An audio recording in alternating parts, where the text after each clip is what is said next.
All rise.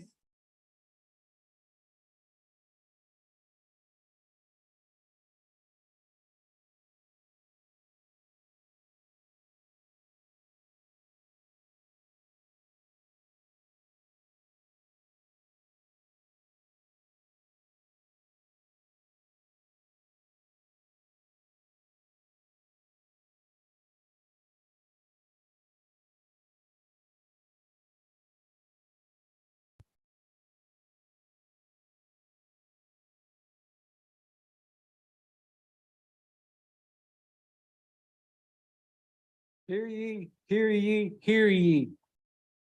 Court of Appeals of the state of Kansas is now in session.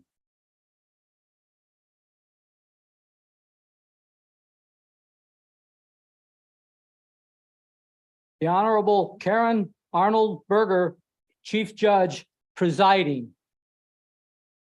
Thank you. You may be seated. Thank you.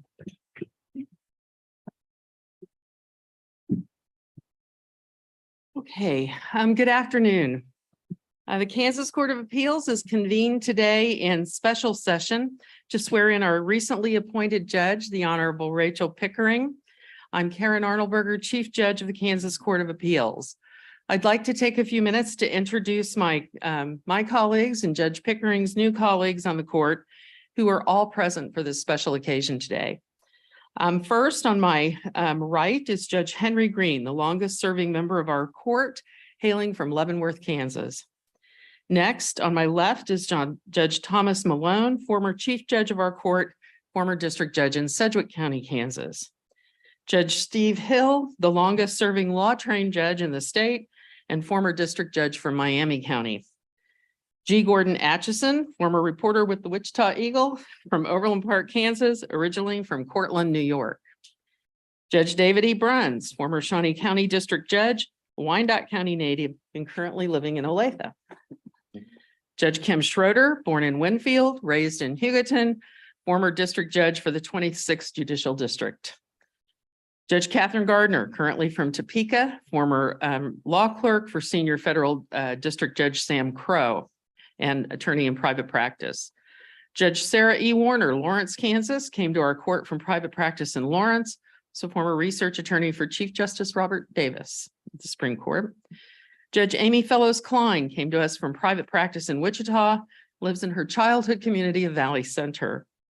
Judge Leslie Isherwood, originally from Hutchinson, came to us from a career at the Appellate Division of the Sedgwick County District Attorney's Office.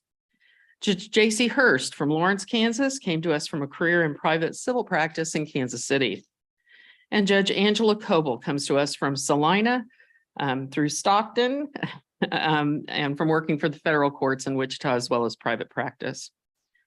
Judge Pickering was nominated by Governor Laura Kelly and confirmed by the Kansas Senate to fill the position vacated by the retirement of Judge Anthony Powell, who joins us today in his new role as Solicitor General. There he is, waving to all of us. I'm pleased to be able to conduct this ceremony in person, something we will never take for granted again. We are live streaming this event, as well as closed captioning it for members of the public or family and friends who are not able to be here today. First, I'd like to give some thank yous to people that put this together today. First, Doug Shima, Clerk of the Appellate Courts, and Andy Valdiva from his office, who's serving as our bailiff today. Jan Kulik from the Office of Judicial Administration has been instrumental in making sure the logistics of this event, including overflow seating, have been arranged with precision. In addition, Winnie Kamada, Richard Opitz, and Jeff Chaddix with the Office of Judicial Administration Information Technology Department we have great thanks and appreciation for them for making sure everything digitally runs without a hitch for today's ceremony. Lisa Taylor and Brecken Rowley are handling the public relations and photography piece of the ceremony today. And a special thanks to Judge Pickering's Judicial Executive Assistant, Tamara Stahl, for putting her amazing organizational skills to work to make this happen. And she is someone I am sure will be having a glass of wine somewhere tonight. We have several Court of Appeals staff members who agreed to come in and assist today and yesterday.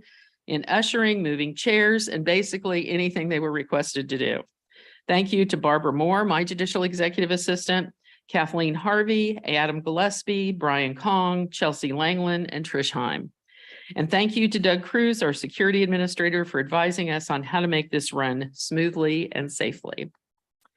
And finally, a special thank you to Chief Justice Lukert for graciously allowing us to use the Supreme Court courtroom today for this ceremony. I'd like to introduce some special dignitaries here today. First, a welcome to Senator Elaine Bowers from Concordia and a member of the Senate Judiciary Committee who approved the governor's appointment of Judge Pickering. We are grateful for your continued support. We are also fortunate to have our former colleague, Judge Nancy Moritz from the 10th Circuit Court of Appeals here today, and Skylar O'Hara, clerk of the U.S. District Court for the District of Kansas. And we have our retired colleagues here today, Ed Larson, Carol Beyer, and Mike Boozer. And even though Judge Larson and Judge Beyer may have gone on to other things, we still consider them to be ours. Several justices from the Supreme Court are with us today. In addition to Chief Justice Lukert, we have Justice Eric Rosen, Justice Caleb Stegall, Justice Evelyn Wilson, Justice KJ Wall, and Justice Melissa Taylor Standridge. Thank you all for being here. For those of you who may not be familiar with what Judge Pickering's new professional life will entail, let me tell you a little bit about what we do.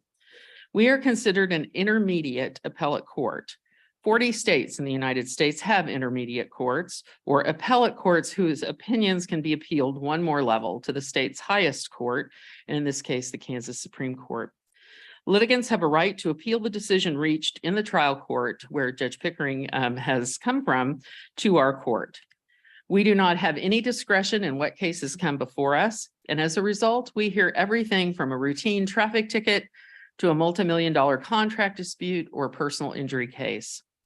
About 75% of our caseload is criminal, so Judge Pickering will be spending the majority of her time analyzing criminal trials, sentences, and examining the performance of defense counsel in representing those clients and prosecutors in pursuing them. There are 14 judges on the Court of Appeals. We sit in groups of 3 to hear our cases, and we are considered a high-volume court, running up to 5 panels of 3 judges each month, every month, or 11 months out of the year, with up to 30 cases per panel. So that's a maximum of about 150 cases a month is what we consider our maximum caseload. And that's 11 months out of the year. If a person is dissatisfied with our decision, they can petition the Kansas Supreme Court to take the case. Of the up to 1,800 appeals we've heard and decided every year, the Kansas Supreme Court accepts about 150 or less. And well over 50% of those accepted result in our decision being affirmed. So given that we are the final decision maker on really the vast majority of the appeals from our district courts, our responsibility to the rule of law and justice are very weighty. Yet as an intermediate appellate court, we are bound by the decisions of the Kansas Supreme Court. We cannot overrule their precedent, and we must follow the rules laid out in their decisions to the best of our ability. We are also a traveling court. And although our outreach activities were severely curtailed during the COVID pandemic, I'm happy to say we are back on the road. Over the next several months, we are scheduled to go to Phillipsburg, Humboldt, Colby, Leavenworth, Abilene, Pittsburgh, and Liberal, and we'll also be visiting Kansas State University and Kansas City, Kansas Community College. Upon arrival at those special settings, we often attend receptions to meet the public. We speak to grade schools, high schools, and colleges, break bread with the trial court judges and staff. It's always been one of the most popular parts of the job. Judge Pickering is the 45th attorney to serve on our court in the last 46 years. She'll be joining a group of judges who are bright, caring, funny, unwavering in their commitment to the rule of law, and who will become a sort of extended family to her. I remember 10th Circuit Court of Appeals Judge Mary Briscoe, who used to sit on this court, describe her fondness of her time on this court by explaining that one does not know the meaning and importance of collegiality until you have had to drive 6 hours together in a car across Kansas and back to hear cases. So I hope that gives you a glimpse of what life will be like for Judge Pickering. I know Judge Pickering also has some special guests today here from Shawnee County District Court that I neglected to introduce sooner, and I'd like to do that today. From the Shawnee County District Court, current district court judges, we have Chief Judge Steve Eberts. Got to get on the right side here. Okay. Steve Eberts, Honorable Mary Christopher, Judge Teresa Watson, Judge Mary Mativi, Judge Cheryl Rios, the Honorable Thomas Lukey, Honorable Dennis Jones, Honorable Lori Yockers, Lee Don Welch, the court administrator, and the Honorable Jason Geyer. Is that correct? We also have several members of the governor's office here today, although the governor was not able to join us. We also have several retired Shawnee County District judges, Richard Anderson, Mark Braun, Rebecca Crotty, Larry Hendricks, and Nancy Parrish. And I believe we also have here today, fairly recently appointed Douglas County Judge Carl Folsom. So I wanted to make sure you all were acknowledged today. I'd also like to be the first to make note of this historic occasion. For the first time in history, the Court of Appeals has 8 women, or a majority of the court. The first woman appointed to this court was the Honorable Mary Beck Briscoe in 1984. Over the next 35 years, when Judge Sarah Warner was appointed, a total of only 8 women would be appointed to this court, sometimes with almost 10 years between appointments. There were never more than 3 women on this court at one time. Then, with the appointment of Judge Amy Fellows Klein in 2022, the governor has appointed and the Senate has confirmed 5 women, including the first Black woman, and with Judge Pickering's investiture today, the first judge, male or female, of Hispanic descent to serve on our bench. So today, for the first time in Kansas history, we have an appellate court with a majority, 8 of its 14 members female. We have 2 Black judges and 1 Hispanic judge, and it is indeed an historic occasion. But why does it matter?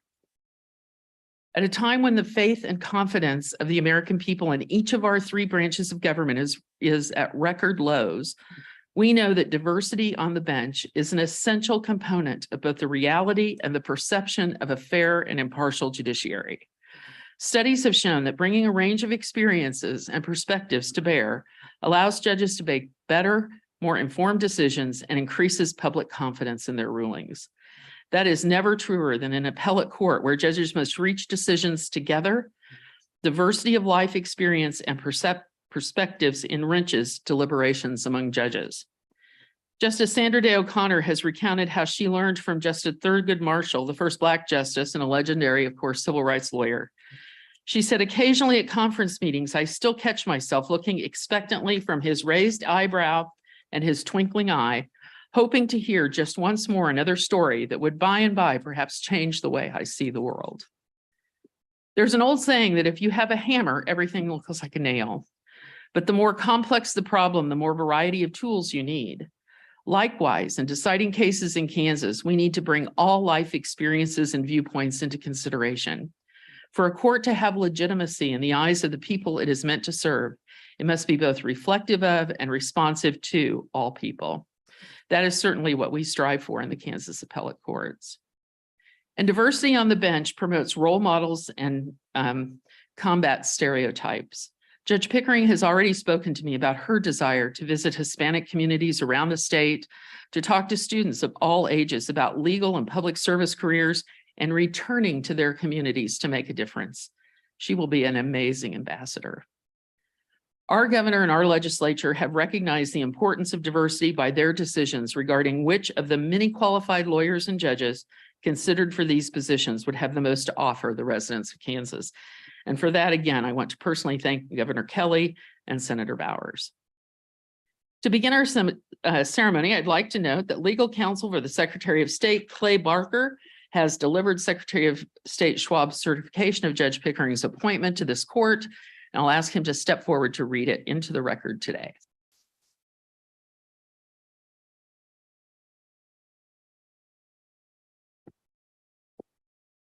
Office of the Governor, State of Kansas, a certificate of appointment. I, Laura Kelly, Governor of the State of Kansas, hereby appoint and commission Judge Rachel Pickering as a judge, Kansas Court of Appeals, and authorize this appointee to discharge the duties of this office upon fulfilling all legal requirements. signed this 26th day of January, 2023, Laura Kelly, Governor, and countersigned by Scott Schwab, Secretary of State. Thank you, Mr. Barker. Next, the court is honored to recognize Nicole Ravanaugh as the first speaker to introduce Judge Pickering to the court.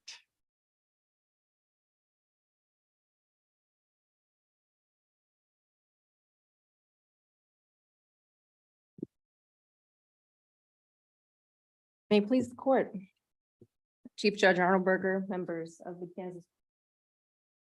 Justice Lukert, members of the Kansas Supreme Court, honorary guests, family, friends, and colleagues. My name is Nicole Ravanaugh. I am a proud graduate of Washburn University School of Law and a partner at Irrigonagarai, Turney, and Ravanaugh in Topeka, where I maintain a civil litigation practice, and I have served as an attorney in this community for over 10 years. It is my exceptional honor to present my friend and mentor, Judge Rachel Pickering, to the Kansas Court of Appeals. Judge Pickering is the 14th woman and the first Hispanic ever appointed to the appellate court. So as I collected my thoughts in preparation for this momentous occasion, an important question marinated and persisted in my mind. How does one become the first? And in this particular case, the answer to that question is both simple and complicated. Rachel is one of 10 children raised by her mother, Esther Cabrera, whose parents immigrated from Mexico, and her father, Dr. Gilbert Corrigan, of Irish and English heritage. Their family settled in St. Louis when Rachel was just 8 years old. With such a large family, and I have one myself, is inevitably boisterous and lively, and over the din of constant activity and debate in the Corrigan home, Rachel's parents instilled their crucially important values of duty, faith, service, and family among each of the 10 children. The Corrigan children were also raised to respect the law. Their mother, Esther, would tell them how fortunate they were to live in a country with a strong and fair justice system. They also heard stories about their paternal grandfather, William Corrigan, who was a prominent trial attorney in Cleveland who defended Sam Shepard in the infamous murder trial. That trial not only made national headlines, but resulted in a US Supreme Court case, Shepard v. Maxwell. It also inspired a TV series and the movie, The Fugitive. So given her family's unwavering commitment and respect for the rule of law, it is not surprising that Rachel and her 3 older brothers were also inspired to pursue careers in the law. But unlike her brothers, Rachel's journey to the bar required patience and timing. After graduating from college, she put her ambitions for law school on hold. Instead, she earned a paralegal certificate and worked at a law firm while her husband, Jeff, earned his doctorate and secured a faculty position at Kansas State University. A few years later, Rachel moved with Jeff to Manhattan and started a new adventure, one that we know they have both cherished.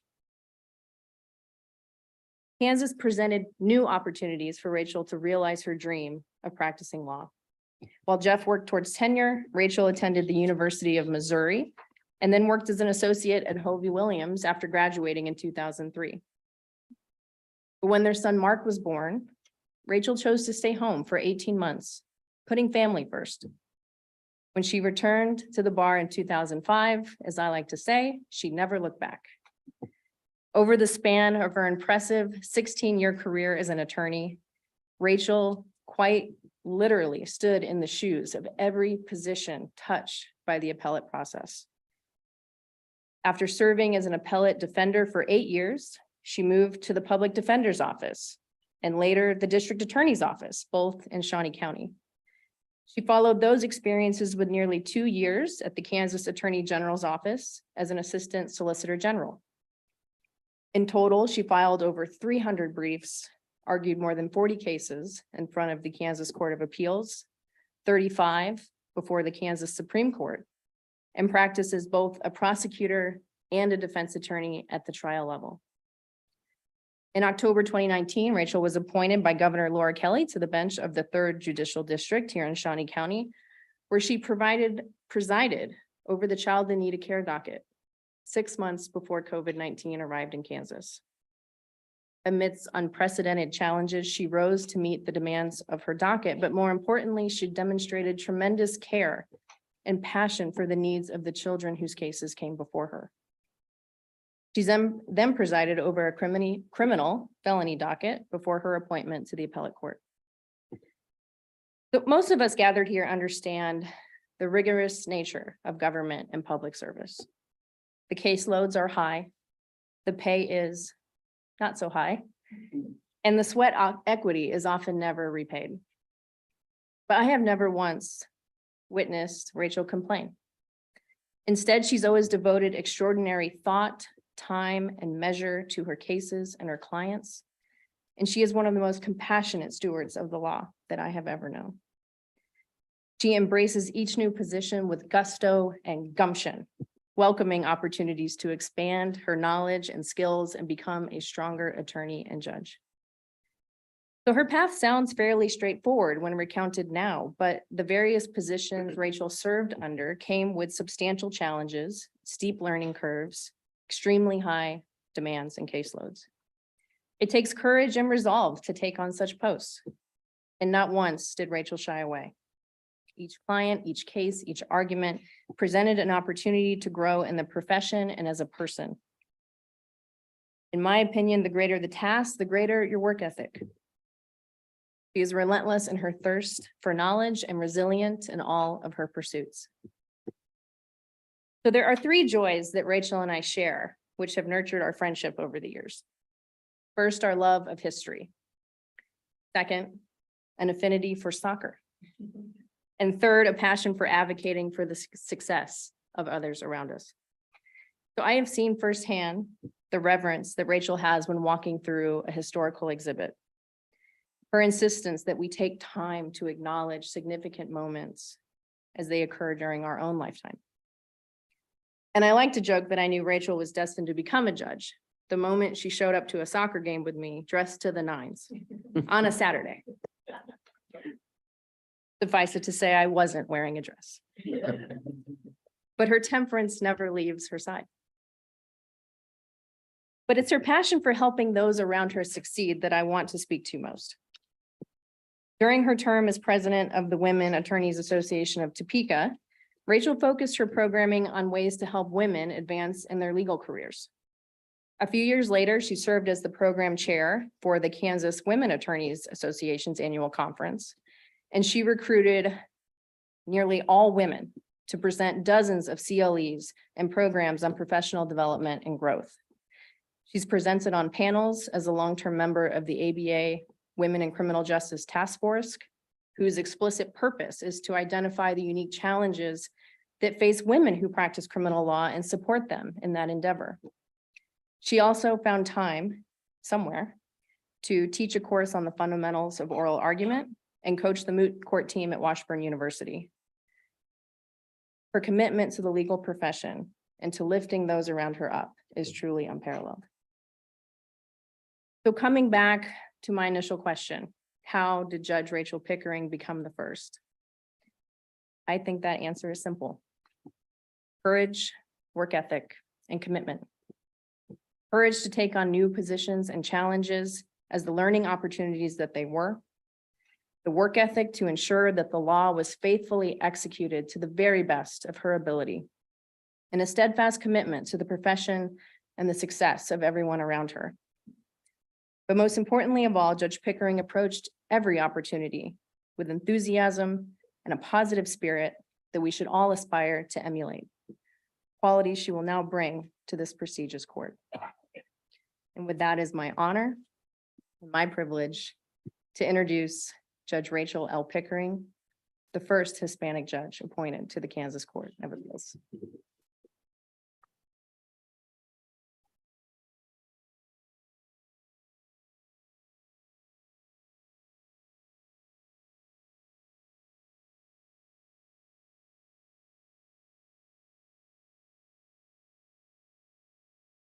Thank you, Ms. Ravenon. And before I get to you, Phil, I haven't. Sit down. I forgot, of course, there's always someone I forgot, and I bet once I say this name, I'll look around and I'll realize someone else I've forgotten. But we are very honored here today to have the mayor of the city of Topeka, Mike Padilla, in our presence. So thank you. All right, now our next speaker. The court is honored to recognize Rachel Pickering's brother, Phil Corrigan, to spill the beans on his sister.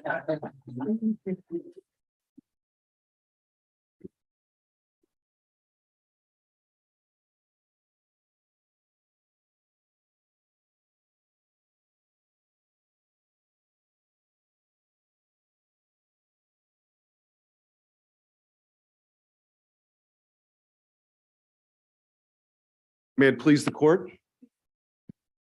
Chief Judge Arnold Berger, members of the Kansas Court of Appeals, Chief Justice Lukert, justices of the Kansas Supreme Court, guests, family, friends. I'm Phil Corrigan, Judge Rachel Pickering's brother, and I'm delighted to be here to say a few words from our family. We know that your selection process and legal procedures all happen in the public and legal domain. So we're grateful that you've afforded a few moments for our family to say a few words of how proud we are of Rachel and what her acceptance of this honor means to us. I'm just one of many here of the family and friends, some of us who have traveled considerable distances to join you all in this esteemed chamber to welcome and encourage our Rachel Pickering as she officially begins her journey in service on the Kansas Appellate Court. Not everyone could be here from our family today. Our late parents, who have both passed, if here, would be smiling and extremely proud, so pleased. And in a way that we cannot explain, we know that they're watching today.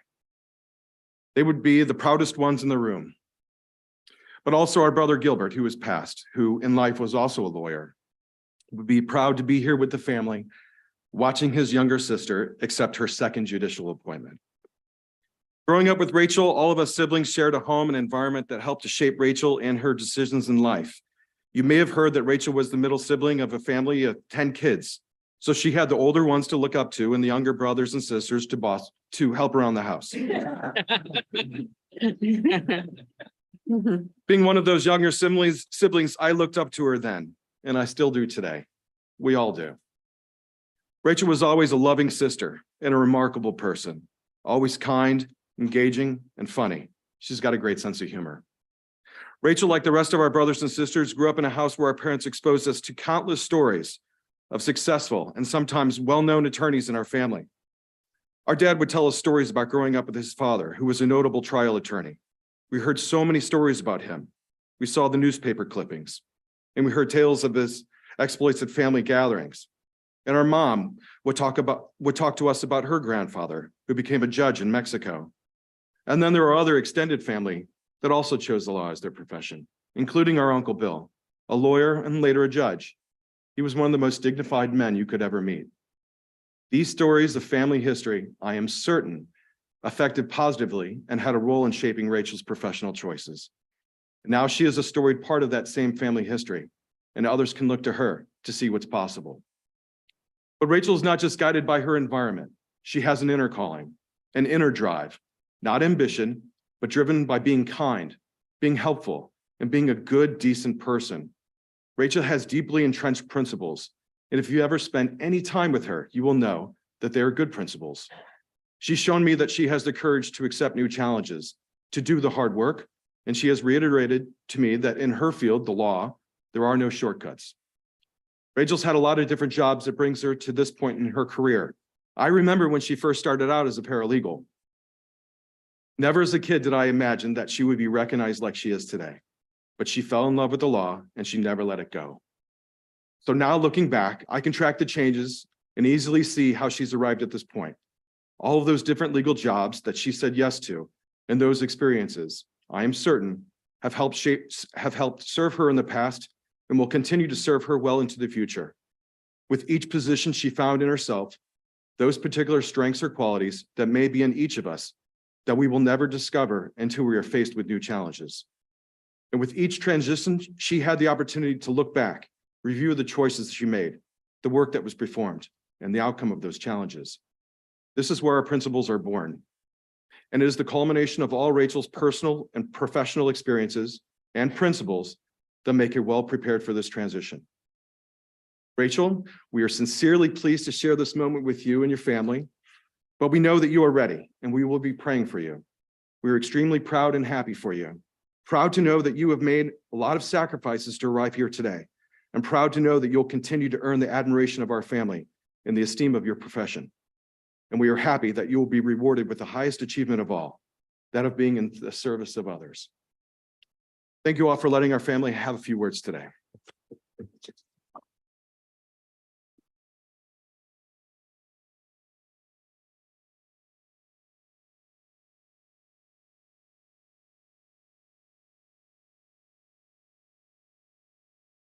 Judge Pickering, would you and your family please meet me at the podium?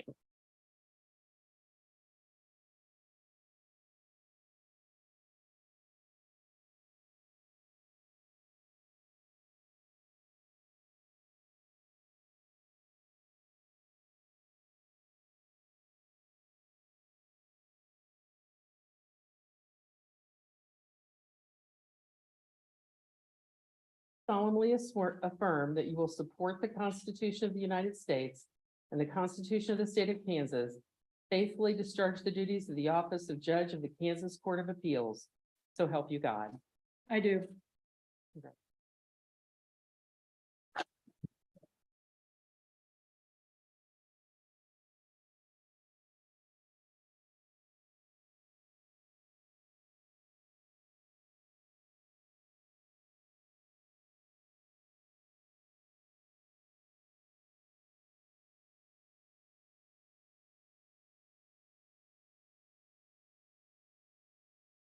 We told you to practice that zipper. I'm just, please come up. We'd like to welcome you.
May be seated. Congratulations and welcome to our court. Judge Pickering, would you like to make any comments at this time? I may have some comments. May it please the court. Chief Judge Arnold Berger, members of the Kansas Court of Appeals, Chief Justice Lukert, justices of the Kansas Supreme Court, honored guests, colleagues, friends, and family. My sincerest thanks to Nicole for your kind and generous remarks today. And to Phil, thank you very much for being here today and speaking on behalf of the Pickering, Corrigan, and Cabrera family. I'm deeply honored by both your remarks. Of course, on such an occasion, I must begin by extending a thank you to Governor Laura Kelly for her confidence in me for this appointment. I will work hard for the people of Kansas, and I greatly appreciate the governor's trust in my ability to do so. Undoubtedly, I also have a strong sense of gratitude to those who work in Governor Kelly's office for your steady guidance and assistance. I have been very fortunate to meet you all. I also want to emphasize how welcoming the Kansas senators were when I met with them. They all took time from their busy calendars to meet with me so that I could answer their questions. Their staff, who mostly live here in Topeka, were exceedingly polite and helped me to schedule time with the senators and navigate their busy schedules. So I'm very grateful for the Senate's unanimous confirmation. Thank you for the nominating commission. for your careful consideration and recommending me for the Court of Appeals. Thank you. I will work hard in this position and hope to exceed your expectations. One does not move to this position alone. To many of you who wrote letters of support, made calls, or spoke on my behalf, I have the deepest gratitude and appreciate the time you took to make this possible. And I must pause now for a moment to state the obvious. Attorneys cannot succeed in this profession without the positive experiences that come from bar membership. To the many boards and organizations that supported me while working on CLE programming, running a board meeting, and engaging with other members of the legal community, thank you. This includes the Topeka Bar Association, Women Attorneys Association of Topeka, Kansas Bar Association, Kansas Women Attorneys Association, the Sammy Crow, and American Inn of Court, and so many other organizations, including the Hispanic National Bar and the ABA. Such groups remind us that we work in a profession whose ideals include civility and courtesy to all. And I hope to abide by these and many other ideals.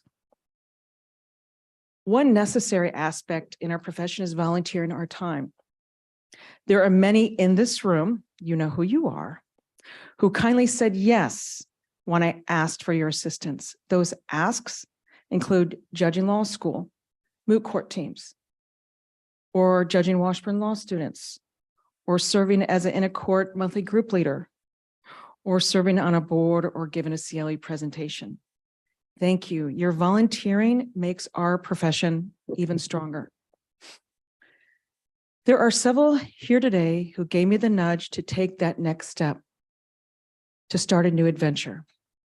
Thank you for giving me the courage to do so. There are too many here to name. You know who you are, but I do have a special thank you. Back in 1999, Ron W. Trun, can you wave? Was K-State's Vice Provost for Research and was also president of the Kansas State University Research Foundation, now K-State Innovations. When I first mentioned, and he's my boss too, when I first mentioned going to law to RW, a prominent figure at K-State, he was enthusiastic and supportive. He wrote a letter for me then and has written many since. Thank you, RW, for your support and for all the work you've done for this state. And there are more of you that gave me your time, advice, and support in guiding my career. One of those individuals is Kim Parker. Kim? Kim was president chair of the ABA Criminal Justice section right when the pandemic struck, and she got us through that momentous year. She was the one who suggested I join a new task force that the ABA Criminal Justice section was forming. This was a task force sought to address the many challenges facing women practicing criminal law. Both professionally and personally, this task force has made a profound impact on me. Through this work, I became keenly aware of the many struggles facing women practitioners. This hopefully made me a more understanding and compassionate judge and understanding judge. So thank you, Kim, and special thanks to the members of the Women in Criminal Justice Task Force. So there are a few remaining groups to acknowledge. Just 3 blocks away is the Shawnee County Courthouse. I must thank the many retired and serving district court judges, including those who inspired me to become a district court judge, those who helped me when I first got on the bench, and those who guided me through these last few years. Your hard work is greatly appreciated by this community and by me. And can we just clap for the district court judges here in the room?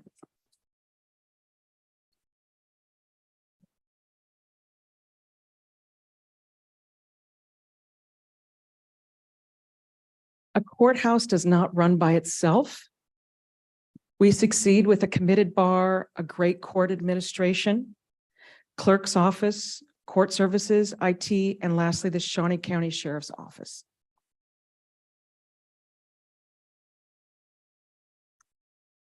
I cannot tell you how important everybody's duties are, such as a duty's presence in the courtroom when the jury verdict is read. Thank you, Tracy. Tracy McKnight, could you stand? Okay. Right there. I don't know if Mike Peterson is here, but I can tell you, this is off script. When things get heated, I would pick up the phone. I said, I'm calling security now. The person would pause and in would walk Tracy and things would calm down. And as district court judges, we all know we need our security. So thank you so much to the Shawnee County Deputy Sheriff's Office. So for those working in the courthouse, I remain grateful for your many efforts to ensure we have a well-run judicial system. So I began my remarks with the important words, may it please the court. Those are words that I spoke many times in front of that very lectern in front of us.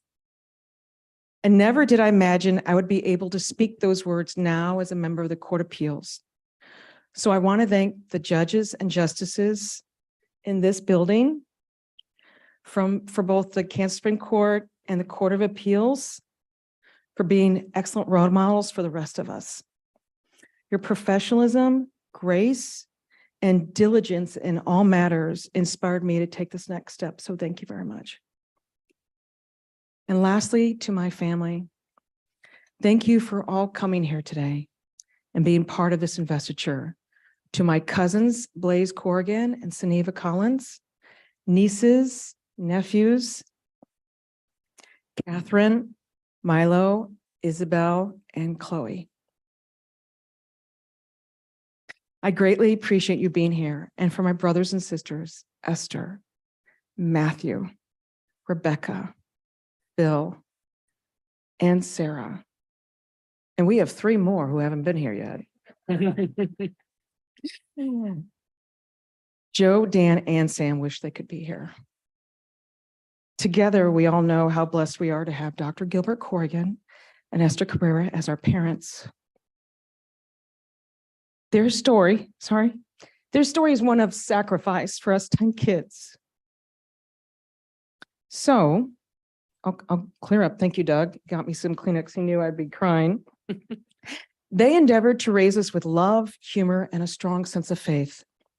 They taught us to be proud of our Mexican grandparents, our Irish roots, English roots, and those who have gone before us. They showed us the importance of family, duty, and service to others. My deepest affection to the Corrigan and Cabrera family. So there are 2 individuals seated in the front row that I must now pause to speak to. My husband, Jeff, and our son, Mark.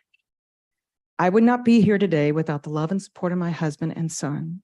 Your dying belief in me, Jeff, is remarkable.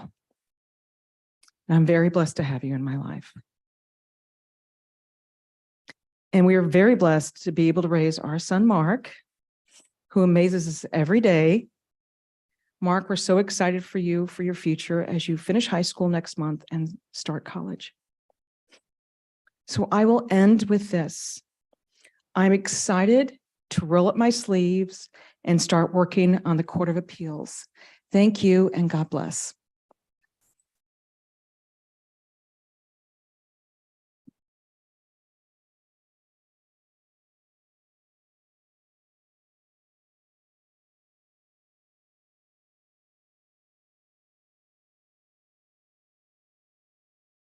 Thank you, Judge Pickering.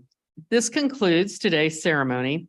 A reception for Judge Pickering and her family will be held in the Hall of Justice immediately following the ceremony. I can't see with the water in my eyes. Please remember to sign the guest book and offer your personal congratulations.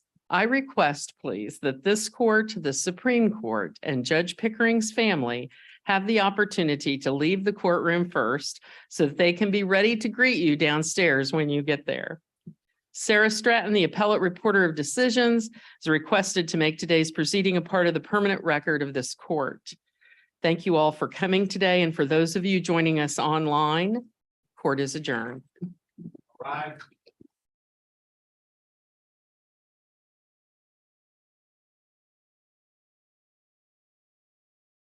Thank you.